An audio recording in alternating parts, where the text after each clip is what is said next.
Joining us now, former senior advisor to President Trump, Sebastian Gorka. Sebastian, good to have you with us. Thanks for being with us, sir. My pleasure. Sebastian, I'm in Alabama. We were big backers of the Moore campaign. We think it was the night that the movement transcended its leader. And this is the tip of the iceberg. What is your analysis of what happened Tuesday in Alabama, sir? Well, very simply, it was a redo of November the 8th. You had a swamp dweller, swamp creature in the form of Luther Strange, who had $30 million spent on him by the GOP establishment, by Senator McConnell, who couldn't get elected because the people understood that Judge Roy Moore is a Make America Great Again candidate. He's not interested in lining his pockets. He's here to drain the swamp, and the good people of Alabama understood that. It's very easy. So going forward, how do you think this plays out in 2018, Sebastian? Well, I think we're seeing a trend. If you look at what Senator Gorka just announced, if you look at Congressman Denton, the GOP establishment politicians are jumping ship. I think they're realizing the power of the president's agenda and that the American people want more of it, not less of it. So I think Alabama is a bellwether for 2018, and hopefully the GOP leadership like Paul Ryan, Mitch McConnell will wake up and smell the coffee grinds. Sebastian, as far as President Trump, looks like he had some doubts. We know that his son-in-law, Jared Kushner, one of the people that recommended he go all in for Luther Strange. I certainly would advise him in another direction. So would have you if you were still there. So would have Steve Bannon. Do you think the president got up Wednesday morning and said, I really can't manage my base anymore? Do you think he saw the folly of what he did? And do you think there's a chance that we might see a little bit of a change now?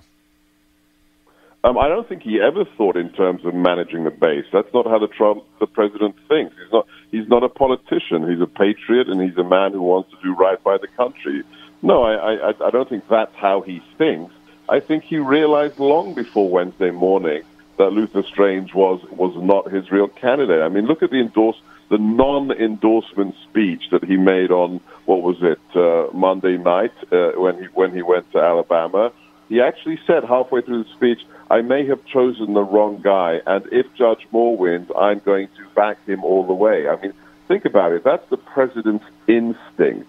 I think all along he knew that there's some issue with the other candidate, and I think that the result this week strengthens his position, because now he can go back to the GOP establishment, the elitist GOP fake conservatives, and say, look, guys, my agenda is still what the nation wants, so you're going to have to play ball with me. He knows. I mean, he's an incredibly instinctual thinker and player and actor, so he knows what's good for the nation, and I think it empowers him that the people of Alabama chose the Make America Great Again candidate. Seb, let's get to the NFL and these protests, which just don't go away. The whole thing now doubling down, tripling down. I think CNN is talking about it 24/7, turning it into a whole racial thing.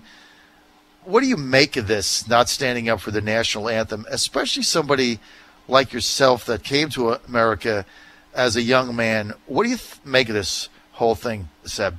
Look, as I said on Sean Hannity's show yesterday, the national flag, the national anthem, are symbols of unity. Nobody owns them, not a political party, not a skin color, not a social, ethnic grouping. If you don't show respect for those symbols, then you are disrespecting everything this nation stands for.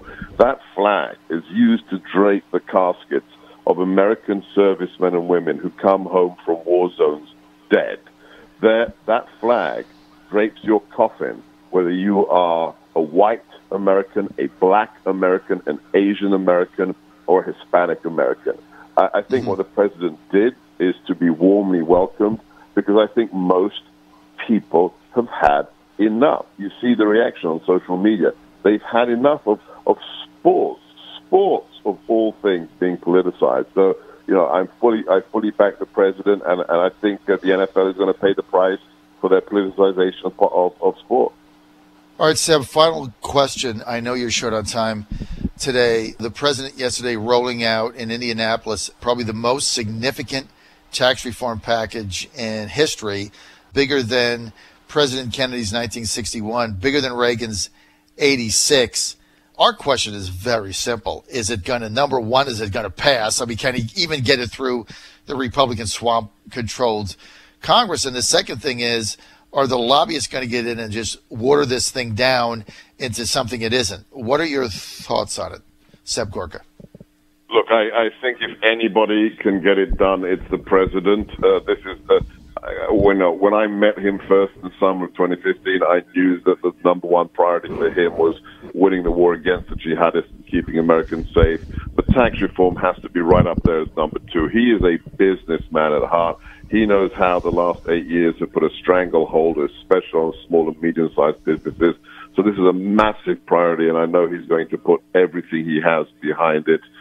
Because that's one of the reasons we're doing what we're doing now. Steve Bannon, myself, we left the White House to support the president from the outside. That's why I joined the Make America Great Again coalition, because there are non-negotiable parts of the president's platform. Building the wall is one of them. Defeating ISIS is another.